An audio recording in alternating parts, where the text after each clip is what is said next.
this other vase. I'm sure a lot of you have one similar on hand.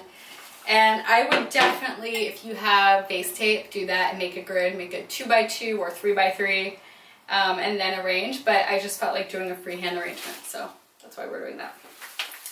Okay, these poor flowers are now have been through some stuff. They have seen some stuff in their lifetime. They don't look that happy. Okay, so I'm going to arrange. As you can see, it's do as I say, not as I do. I trying to be a little bit neater in my life, but I am naturally kind of a messy person. Maybe it's all the left brain craziness up there, but anyway, you can do it by type, but it's fine. It's all going in the vase. So I'm going to start with the biggest flowers first, and that's generally how I arrange, unless I was using Bells of Ireland or Snapdragon, something for a shape where it's going to be asymmetrical. So that's a whole nother video we'll do. Okay, I am measuring it against the base. I eyeball it, and then I'm going to cut it on an angle.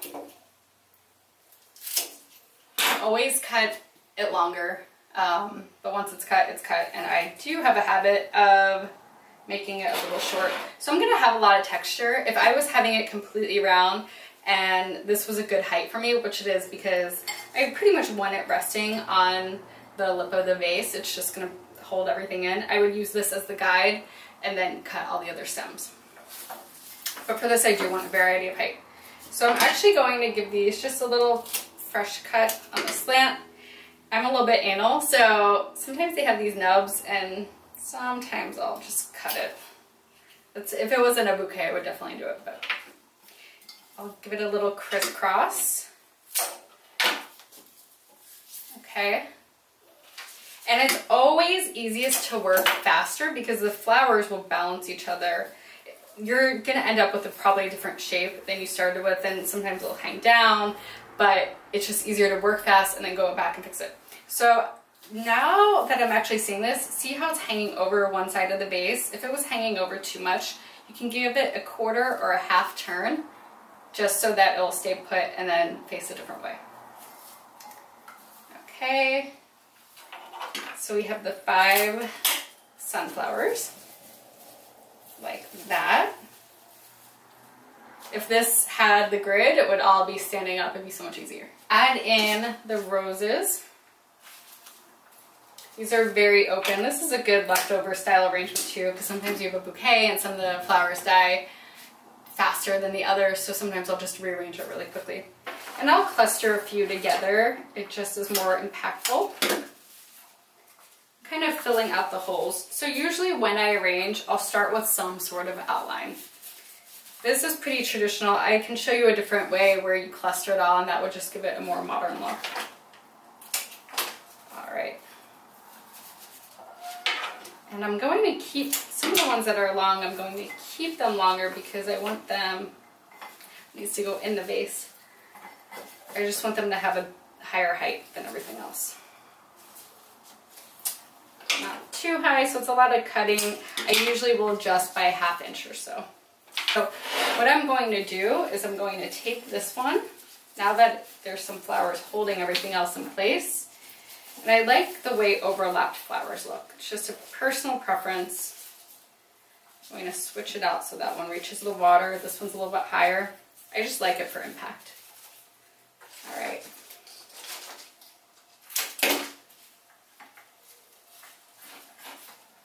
Get in there. So you can see that all 3 are the same height and level, and that kind of looks odd. So I'm gonna just pull one of these out. It's hard when you're doing it backwards, or you know what I mean. So I'm going to cluster 2 of them, and I'm actually removing the greenery just because this greenery can make everything else look really dull. So when working with greenery, it should enhance the arrangement, and sometimes it can give it a little bit of an old lady feel, so I don't want that. Be sure to turn the arrangement every so often. And even with the berries, the hypericum, I'm kind of giving it different heights. So I'm adding in another cluster here just to fill it out and create more impact.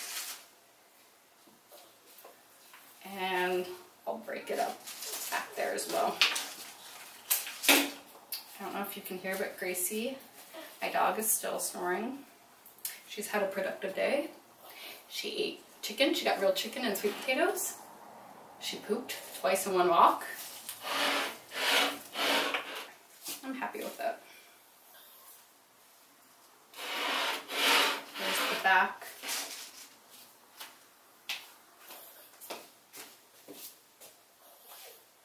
The back's pretty too.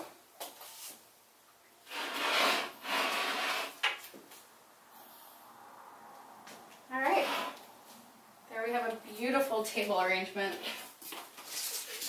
Really easy, and you can do it either way, whether you want to spiral it or arrange it in the vase. It's totally up to you. That didn't take very long either. So here we are. And just as a reminder, it was 5 stems of sunflowers, 9 stems of roses. You could probably use 8 to 12 depending on the size, and about 6 or 7 stems of the berries. So I would really honestly buy one bunch of each. A dozen roses if you're buying it from the store, bunch of sunflowers, bunch of berries, or whatever's in season, and there you go. This is a really nice housewarming gift too.